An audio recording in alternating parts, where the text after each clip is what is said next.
waa Sénégal ak fu ngeen mën a yeewoo ci àdduna bi ñu ngi leen di nuyu dellu seeg yéen ci kennu askan wi ci ayu bés bi fas yéene waxtaanee ponk yi nga xamante ni bokk na ci li gën a yitteel askan wi te amal leen njariñ surtout bokk na ci cleaning day bi nga xamante ni njiitu réew mi sumba na ko ñu mandargaal ndorteel li ci samedi bi ñu weesu mu doon ñeenti fan ci weeru janvier fas yéene wéyal ci mbooleem réewum Sénégal samedi bu njëkk ci weer wu ne ngir setal réewum Sénégal ngir toxu wala toxal lépp loo xamante ni xeetu mbarit la ak li mu mën a jur yëpp ci ay njeexital yoo xam ni dafay faagagal wér-gu-yaramu doomu aadama di nasaxal ab dëkkuwaayam ñu dalal ci tey ki nga xamante ni moom la ñu dénk lépp lu ci aju mu jóge ci kuréel googu la di UCG di coordinateur national bi di Ousmane Ndaw ñu war a waxtaanee ponk yooyu la rawatina la nga xamante ni moom mooy li ñu dëgmal nu ñuy fexee ba daal di koy matale waaye tamit ana lan mooy jamono ji tolluwaayu ñiy liggéey ci wàllug mbalit mi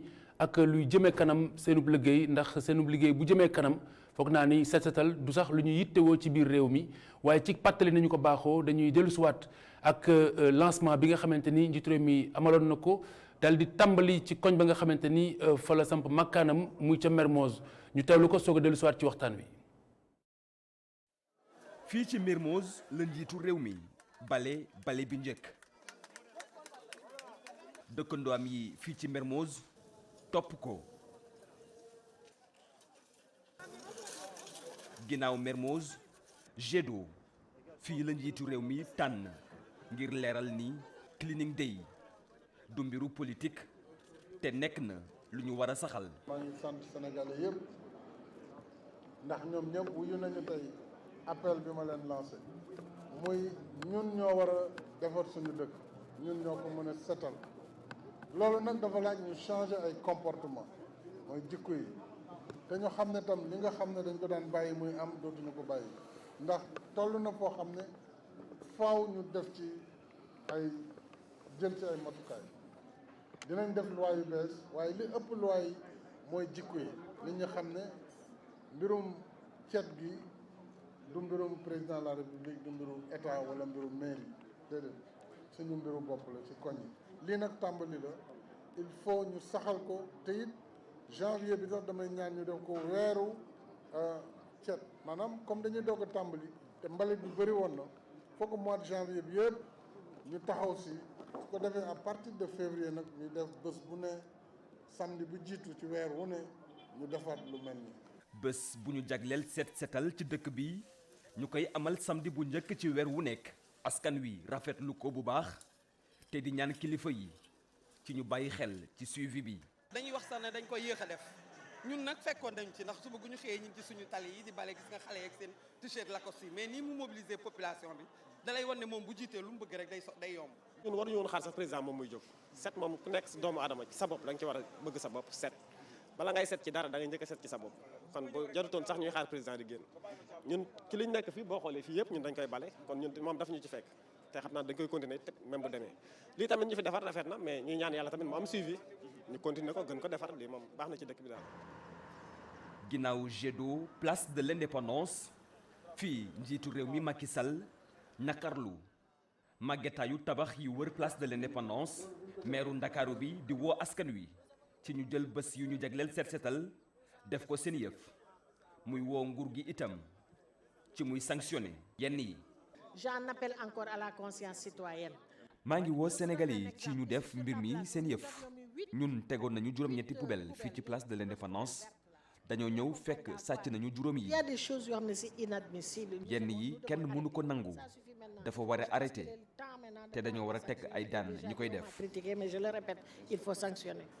ñu nemmeeku askan wu takku moo gunge njiitu réew mi ci li mu doon def ba tax taskatu xibaar yi am jafe-jafe lool ngir def seen liggéey ñu joxante rendez-vous samedi benn fan ci weeru février atum 2020. Ousmane Ndaw salaamaaleykum. waaleykum salaam. coordonnateur national bu UCG yéen a amee lu jëm ci wàllug mbalit mi anam yi nga xamante ni noonu la ñu koy collecté toll ni ko yóbbu tuur yi. tey jii jëkk lan mooy bilan bi nga xamante ne xayma bi nga xamante ne def ngeen ko yéen ci si wàllu wi ngeen féete. ci journée bi. waaw jërëjëf Khalifa donc damay nuyu d'abord sénégalais yi. particulièrement les techniciens de surface. di rafetlu journée bi ni ko président de la République lancé. parce que defe naa ne permettre na au moins sénégalais yëpp ñi xam valeur bi nga xamante ne cet moom la am. bilan bi ñu ciy tiré pour le moment pour ñun c'est un satisfecit.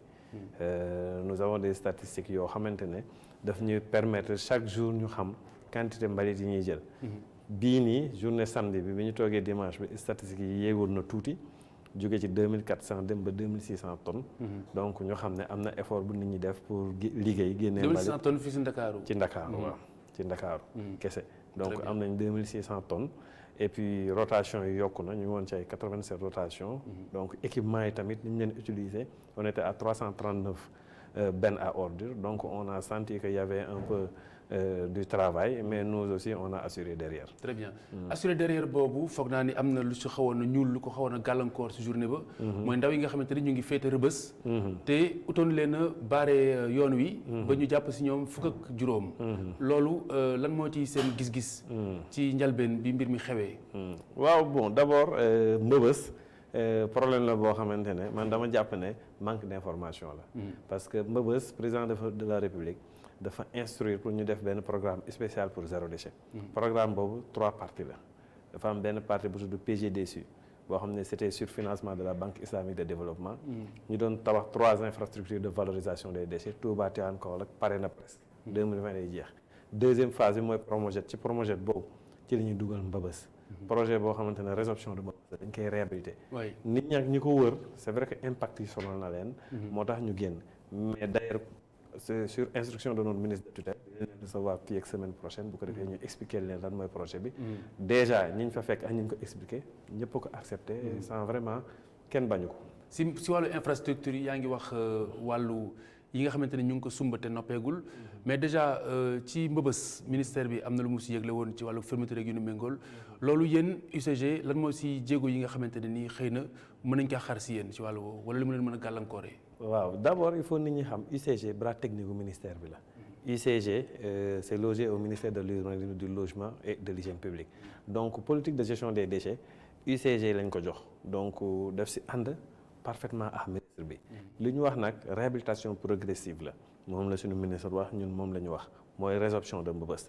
xam nga mënoo xëy rek tëj décharge àdduna bi war nga gëpp foo dem ci dëkk yi développé yi dañuy réhabiliter seen ay décharge defar ko ba nga xam ne yow ak man boo ñëwee dugg ci tey doo xam sax ne décharge la ay technologie la ay xam-xam yu xarañ yoo xam ne am nañ ko fii Sénégal waa UCG am nañ ko liggéey nañ ko defar nañ ko décroché nañ ci 17 milliards ak la BID 170 milliards ak la Banque mondiale kon moo lay won ne lu baax la. yu jëm fan.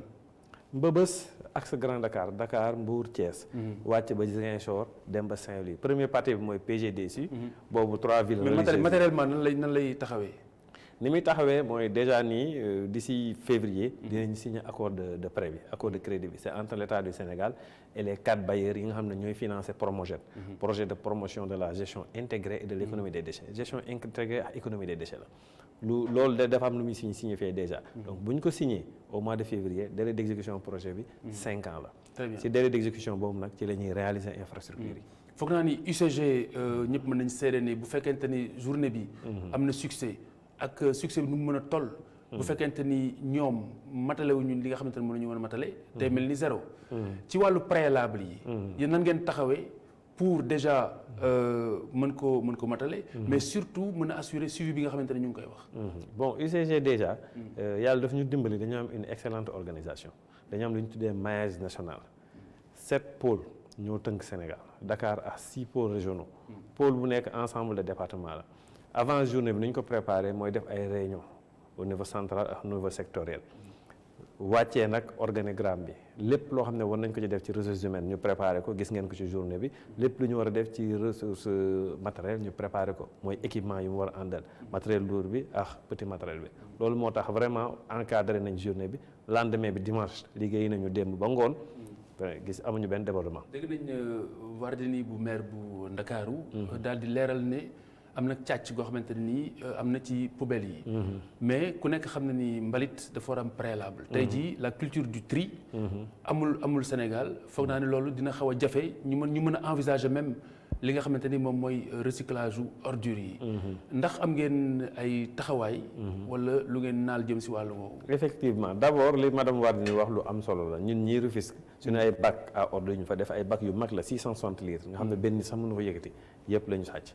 yenn yi dafa amoon manifestation ñu lakk ko mais ci wàllu tri buñ ciy ñëw ci tënk. dafa am tri sélectif à domicile ak tri sélectif boo xam ne ci décharge lañ koy defee.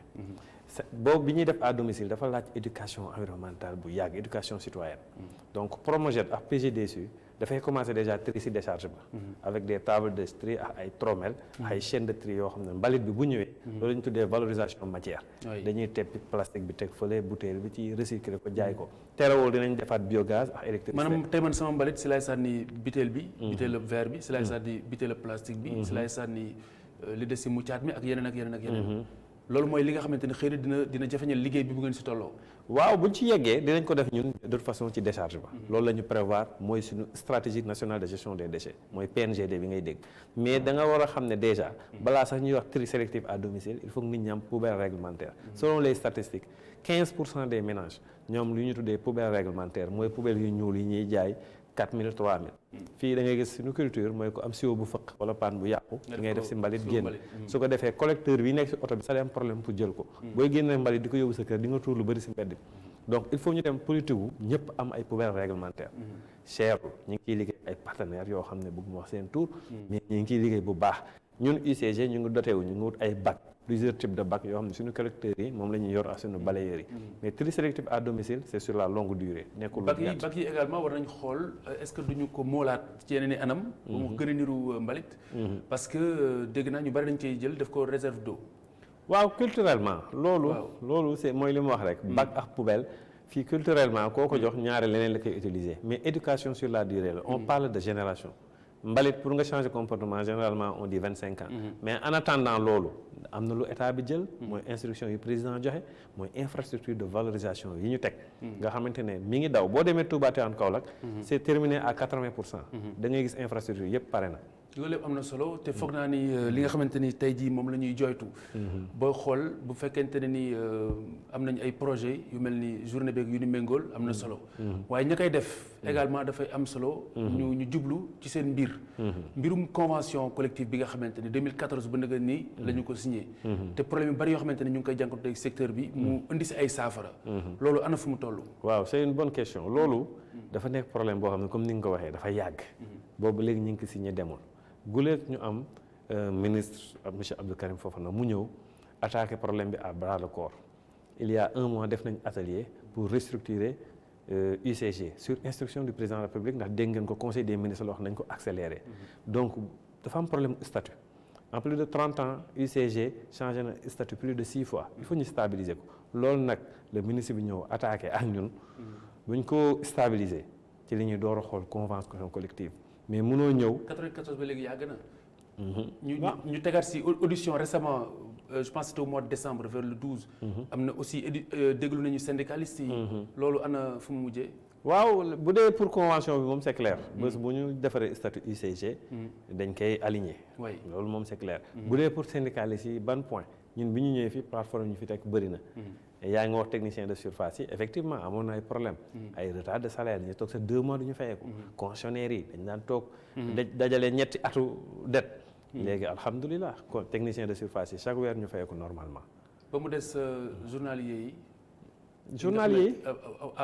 fi mu nekk nii am na lu ñuy wàññi si yéen lu toll daanaka ci 900 journaliers au mois yoo xamante ne nii daanaka li ñoo jot sax matul ñaar fukki junne waaw loolu kay du retard de paiement loolu li ñuy fayee ko peut-être moo néew.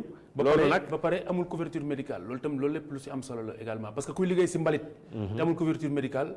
foog naa ni da ngay wàññi sax yàlla xam waaye da ngay wàññi sax sa durée de vie. am na ay difficultés yu ci nekk mais il faut savoir que difficultés yi état bi mi ngi koy régler benn par benn effectivement il y a plus de 900 journaliers. UCG rek boo tënkee personnel UCG plus de 2600 la. déjà on maîtrise bien. 2600 boo dindee 900 journaliers yi ça veut dire que ñi gën a précaire. ñoo ëpp ci lim pratiquement. te ñooy def liggéey bi yëpp pratiquement. non du ñoom ñëppay def liggéey ñoo gën a précaire. ñëppay def liggéey boo xoolee liggéey bi boo ni ma 2000 nga dindi si 900 li say des daanaka. waaw lu néew la. waaw dama lay expliquer. liggéey bi dañ ko partitionné. xam nga ku yor territoire national. yor liggéeyu mbalit. ñu ne la ci collecte. nga commencé ba ci valorisation il faut nga partitionner liggéey bi dafa am ay techniciens ñoo xamante ne ñoom defar ay projet mooy seen liggéey ak suivre ay travaux. am ñoo xam ne ñooy gérer volet administratif volet financier ressources humaines am ñoo xam ne ñoo yor service technique. ñoo yor les 4 coordinations départementales ci Dakar ak les pôles ku si nekk da nga am sa liggéey journalier si foofu lañ bokk. ci service technique. lañ bokk journalier nag il faut ñu xam ne UCG structure IMO la haute intensité de main d'œuvre.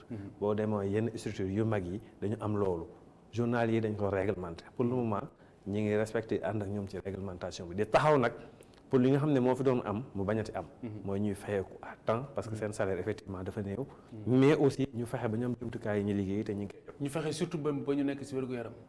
waaw wér-gu-yaram bi on a un médecin d'entreprise. parce que pour le moment doole gi ñu am foofu la toll am nañ médecin d'entreprise ñoom am nañ mutuelle de santé. boo xamante ne madaani si bii ñëw fii sax moo ko yor.